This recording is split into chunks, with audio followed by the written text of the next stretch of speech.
And yes, I'm live. Hi, just me. And these are one of the spontaneous live videos that I do every now and again. And you can ask me questions at any point in this video, particularly once I just had my initial stuff. And yeah, I thought today I'd just address the idea of Australia and give a few predictions about Australia, because I know that there's been a lot of problems there. And people keep asking me, what do you see for Australia? So I am live, aren't I? Yes, I am. Yeah. So sorry. I'll just give you a few thoughts. Now, initially, I feel Australia's got a lot of problems at the moment because of the problems, particularly with the pandemic. I mean, they got off quite lightly through the hard periods, when Europe was having it hard. And nowadays, I think there's a lot of unrest in Australia, particularly over this lockdown business, because it's been going on and on and on in Australia. So what are my thoughts about that? The Nardis said that there would be public unrest around the world, and Australia basically is experiencing things just after the UK, and it's like comes from America, UK, Europe, and then it hits Australia, usually with most events. And Australia, I think, is going to overcome its problems with the pandemic soon. They're talking about whether they should have an 80% vaccination level before they lift the lockdown. I think that will happen, but I think it'll actually happen before that. I think the lockdown's going to happen, and the unlocking of Australia is going to happen towards the end of October. So that's my thoughts about that at the moment. You've got Scott Morrison as your PM there at the moment. You've had your elections mainly, but I think the next person that might follow him will be McGowan, because I feel he's in a strong position to take the next leadership in Australia. Now, one of the things I've been also thinking about is what's going to happen in the long term with Australia, because Australia's always been kind of dependent upon China. It's become more and more dependent on massive exports of raw materials to China.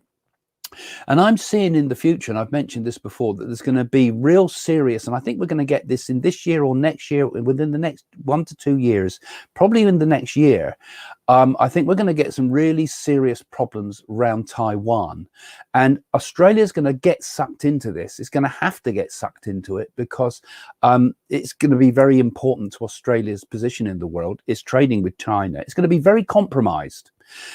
And I'm seeing trade with China and Australia being kind of coming to a standstill and a lot of difficult positions politically over that. So Australia is going to go through a bit of an economic downturn, I feel, in the coming years.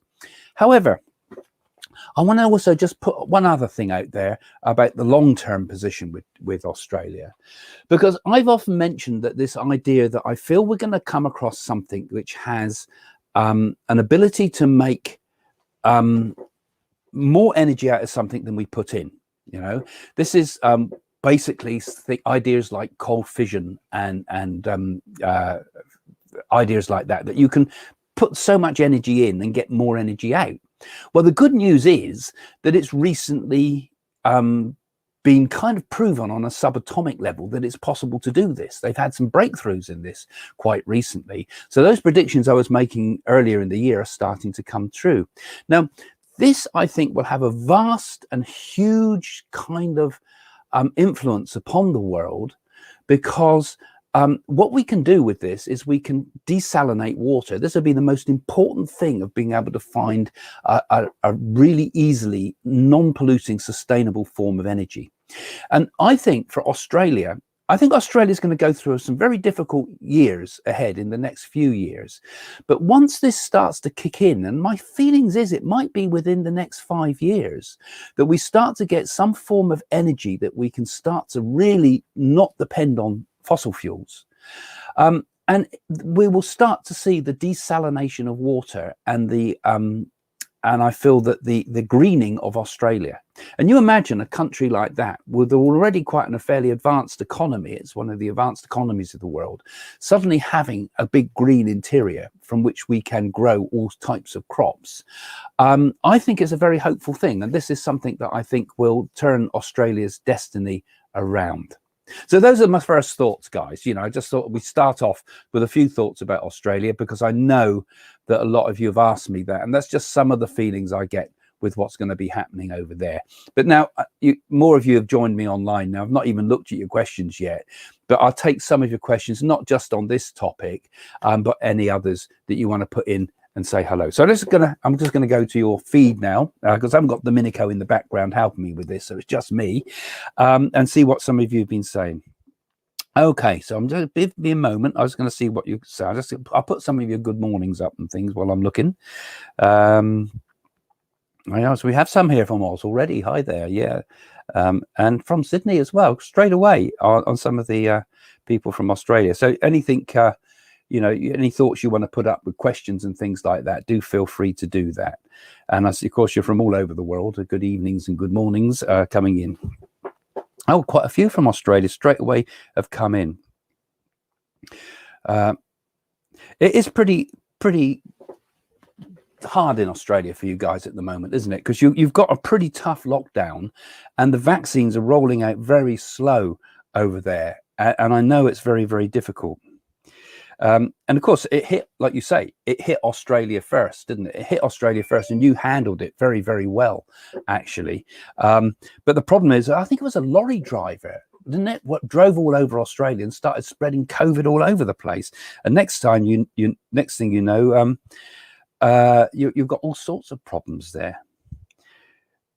Well, there's an interesting thought, Lucas, isn't it? Will China lose its power because of their low birth rate? Because this is. The China problem particularly affects Australia. It affects the whole world. It affects everybody. It's changed everything, basically, the rise of China. Just like Napoleon said, I think it was, that when China awakens, the world will shudder. And they have massive power, but they have got a very low birth rate, considering that they had the one-child policy for such a long time. And youth has two good things. It stimulates an economy, but it also brings new thinking. It stops people being quite so conservative, which should do. And I think we're going to see, ultimately, I think we're going to see China change in that it will implode. I feel there's going to be a revolution in China, not a bloody revolution like Maoism, but I think we're going to start to see less fear from the population and more resistance, particularly with the example that Hong Kong set. And although they're stomping down on Hong Kong at the moment, I think Hong Kong will rise again. And we'll see some more of that within the next year. Australia needs to get the ball rolling, recognizing Taiwan as the real China.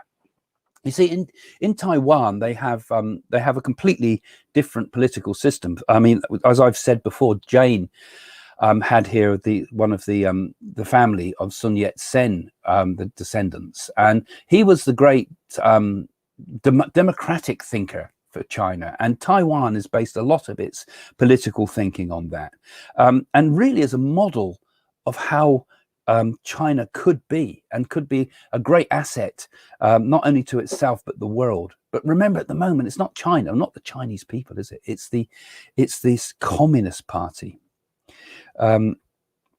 Now, someone there's asking for general readings. We can't do that. I'm not doing those. If you want the general readings, actually, where have you've just said there? So you've asked about getting general readings. I don't do them on these lives, but if you join as a patron, I do the readings on the patron site by Zoom, and then people can join me for readings on Zoom. They're free, but you have to be a patron subscriber for that. So you'll see that in the description link below. Lots of highs, lots of hellos. Got a lot of hellos here today. Have you got any questions, guys? Because we can open up the questions now, not just on Australia, but whatever you like. To be honest, the Philippines is difficult for me to know because I don't know anything about what goes on in the Philippines, hardly. But it's really under the same, that whole general area has really the conflict of societies that have sort of leapt forward. They've had an industrial revolution in almost a short period of time, and those societies struggle with with the sudden changes to, sudden all this power, all this energy, all this finance that was previously in a very quiet type of societies, is the whole problem of that eastern area. And there's a lot of instability there because there's very powerful forces. And again, I think it's the same problems you have there that that China's going to create for both Japan, Indonesia, Taiwan, even Thailand and places like that are all kind of dependent on what happens with China. And I don't see, even Biden is going to cut down the trading with China. Frankly, everybody has to, because China is not using the same rules as everybody else. They don't obey the same pollution rules as everybody else. They don't seem to have the same economic rules as everybody else. They don't have the financial services rules that everybody else. Just about everything in China is run by this Communist Party, and everybody turns a blind eye to it. And I think it's time that the world and Australia, I've talked about as at the head of this program, everybody starts to wake up to the idea that we must value our democracy.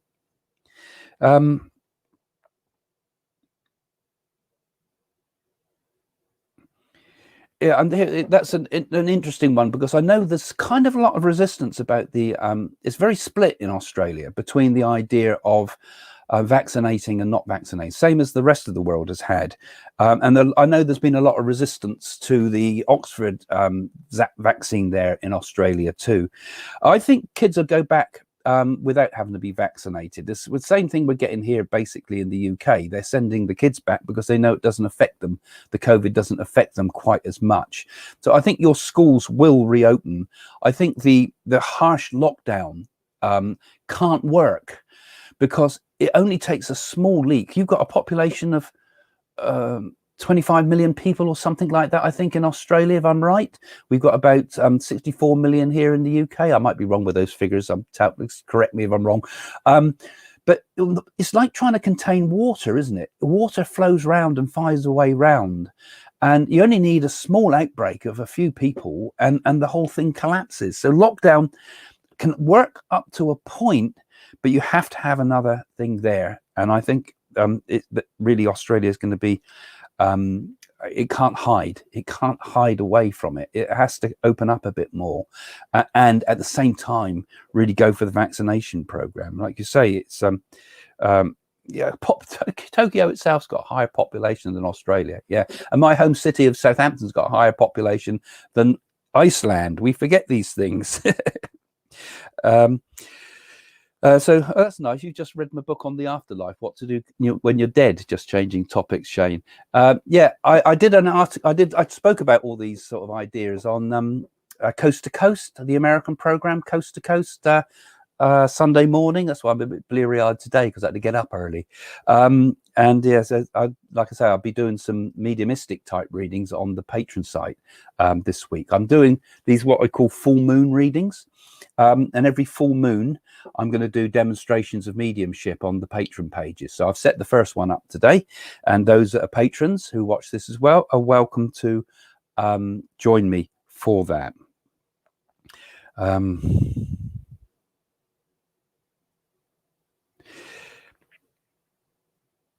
Like I say, no, I'm not doing it on these ones because it's pretty much impossible. I really need to do it with interaction with people. So I do the advanced readings. That's my sort of contribution to the YouTube channel. But to do a proper mediumistic reading, I couldn't do it through chat like this. So if I said one thing to you and you put a chat in, it takes forever because people type so slow. You lose the thread of it. So it can be done on Zoom. And like I say, I'm going to be doing some mediumistic readings every full moon at first on the Patreon pages. So if you want to join up with the Patreon, it's not a lot. You can do that, and you can join me on Zoom if you become. You look at the tiers for that. Will Australia become a republic in the near future? I can imagine how you'd feel for a lot of people in Australia, because why should they have a king and queen miles away as head of state, as it were, or whatever you would call it in Australia? I don't know.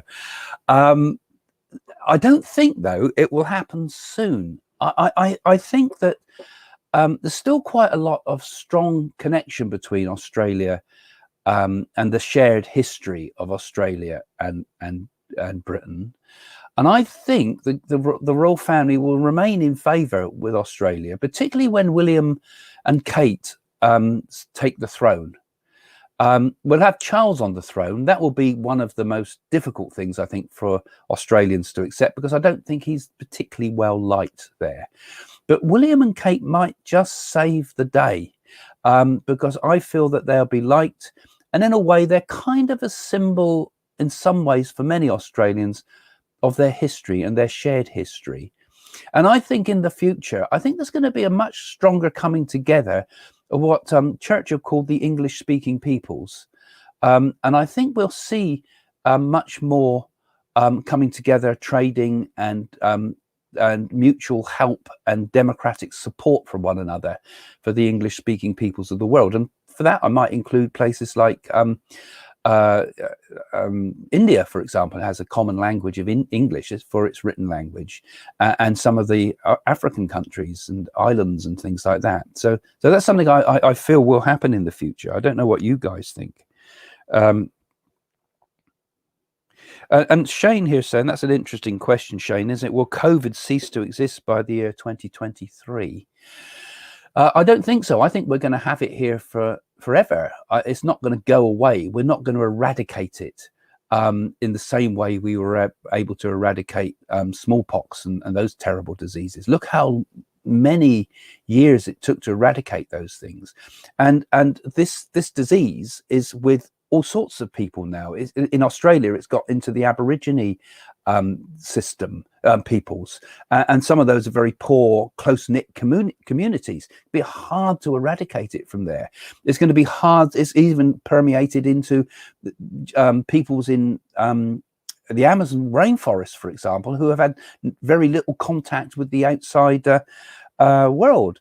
So how would we ever eradicate it by 2023? I think it's something we do have to live with, but hopefully we'll be able to eradicate it in some areas to the point that it no longer causes lockdowns and problems like that. What do you think? Do you agree with me? I mean, these are partly opinions I'm giving you today, but sometimes my opinions are sort of guided by the spirit as I'm talking to you, and so that's my thoughts anyway on that. I don't think we'll get rid of it straight away. And in fact, when I went to India and I spoke to Sharavana Baba, and he goes into trances, and he said there'll be more pandemics of different illnesses. It seemed to be, from what I understood from that, and that's something I feel as well. I think we'll get more. This is something we have to deal with and be prepared for, and every country needs to have more self-reliance on vaccine production, for example. And like my grandson, he's got diabetic. He's a diabetic, type 1 diabetic. And when we had all the Brexit stuff being talked about, and then when we had the pandemic stuff being talked about, there was the fear, what will happen to insulin? You know, will he get his insulin? Because most of the insulin is made in Denmark. And you know, we need to all countries, I think, be much less dependent on getting stuff always from overseas. Certain key stuff, I think, each country of the world, for every country's benefit, needs to be make an unbreakable supply lines for the basic essentials of work, of life. You know, we need all those things. Yeah, look at that. See Shane saying there again. Thanks, Shane, for joining us. You're in from India there, and you lost your father due to COVID. And isn't it terrible? You know, I mean, I know there in India, you guys had it really bad. I mean, I've got a lot of friends in India because of all the work I've done with my interest in studying stuff from India and going there and things. And they were burning bodies on the streets, and that was true and awful. And I'm very sorry for your loss, Shane. But like I said, I'm not doing mediumship here today, but you know, but it is, you know, we can talk about it. It's almost like statistics, isn't it? When we talk about how so many died, but every single one of those is a family that was, you know, a part of a family and groups of people. How much suffering has this dreadful illness caused? And can we use it to bring us all together more? You know, can we start to think more globally? You know, here we are, all of us here, talking from all over the world. You know, got people from Australia, people from India, we got people, well, depending what time of day we're on, from America and the UK and all over. And we all have the same problems. Everybody suffers the same. Everybody has the same basic, we're all basically the same underneath. We're all pure consciousness that has no color, no creed, it's beyond thought. We're all the same at heart. And cannot these collective sufferings not bring the world together? I remember seeing when I first started off in mediumship, you know, I was really interested in what would happen in the future of the world. You know, some of these things do come up in some of the things I talk about. But my trance teacher, Peter Close, was a brilliant medium. He used to go occasionally, once we got into the really end towards the point when our mediumship was complete, he would go into a deep trance and his guide would speak through him. And his guide was called Rama. And I used to really go for the guide, you know, it was a bit harsh, but I used to push him to find out what's going to happen to the future of the world and can they give us any ideas. And the thing out of all the stuff that was spoken about most was that there would be terrible things ahead. He was talking at that time about Iran and Iraq, and this was going back in the 1980s, 82, 84, something like that. We were talking to the guide then. This was before there was any invasions of Iraq and so forth. And he talked all about the Middle East and all the terrible things. He talked about small countries getting nuclear arms, and that was amazing too, because look at South Korea and Iran and all the threats for that at the moment. And he said that there wouldn't be world destruction. And he talked about illnesses and pandemics as well. And he said that these things ultimately were such big problems. And he talked about the environment. It was amazing, actually, the more I think about it. And he talked about all these things. And he said, these things are such big problems that no one country can solve them on their own. And the blessing of it all is that it will bring the world's peoples together, not because they want to, but because they have to. And I think ultimately, you know, the terrible issues we have in the world, you know, the destruction of the environment is going to be another one, isn't it? Pandemics, economic problems, food shortages, earth movements, all of these things, ultimately, I think will have to bring us to a much more position where we have to work together. And that might, hopefully, help to change things. And most importantly, this is the thing I think above all of these things, is a spiritual unity in the world and a reawakening of consciousness and the rest. 21st century will be fun. Yeah, well, I think it could be. I think it could be if we make it that way. You know, a lot of this, it's easy to get sucked into doom and gloom, isn't it? It's easy to look at the world out there and think the world's in a terrible place. But, you know, we could have done the same. We could have been thinking exactly the same things at the time of the Cuban Missile Crisis, couldn't we? We could have been thinking, oh, my God, we're never going to get the Berlin Wall, the Russia and America at loggerheads, coming to the point where they're ready to put their fingers on the button. You know, the same levels of fear were around then. The same levels of fear were around at the time of the First World War, the same as the Second World War, the same as the Battle of Agincourt. You know, I mean, all the time, there's always something in the world which can make us fear and tremble and worry for the future. But somehow we always seem to make it, don't we? And I think we're meant to make it. I think we have no alternative but to make it, because the universe, okay, we have all these external things, but the universe is also a conscious thing. It is consciousness. We are consciousness. Each human being is conscious. Each sentient being is conscious. And surely that's why it's all here. It's here as a conduit to consciousness, nothing more. And all that goes on in the world out there is just like a movie. It's just like a play. Okay, it could, we have to address it. We have to do like the Stoics said, and that is to try to, if there's anything we can change, we must do our best to change it. If there's nothing we can do about it, then we just have to accept it. And with these two methods, we can hopefully attain a tranquility and an acceptance. And I think that's what we have to do spiritually, don't we? We have to find a sort of a middle way. We have to not be driven by fear, but we must try in our personal lives be driven by hope, by love, by charity, by service, by kindness, all those qualities that make up a good human being. And if we do that, then the world around us will change too. I mean, I'm reminded of the words of Gandhi. He said, be the changes you want to see in the world. So it's all right us thinking about it and talking about it and having these video meetings and asking questions about it. But ultimately, he was right, wasn't he? We have to be the changes that we want to see in the world. Okay, well, thanks for joining me, guys. I'm going to finish there. I'll do these broadcasts occasionally, you know, just every now and again. And I hope you find them helpful. All right. Thank you very much. I'll see you soon. Bye for now.